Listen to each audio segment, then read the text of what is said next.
যাচ্ছ কোথা? চাংড়ি পোতা। কিসের জন্য? নেমন্তন্ন।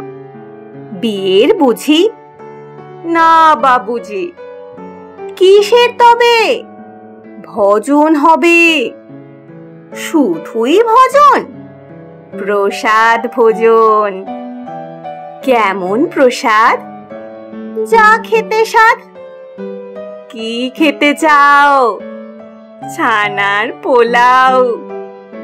ইচ্ছে কি আর? সরপুরিয়ার। আহ কি আয়েশ! রাবড়ি পায়েস। এই কে বলি? ক্ষীর কদলি। বাহ কি ফলার! সবরি কলার। এবার থামো, ফজলি আমও। আমিও যাই। না মশাই,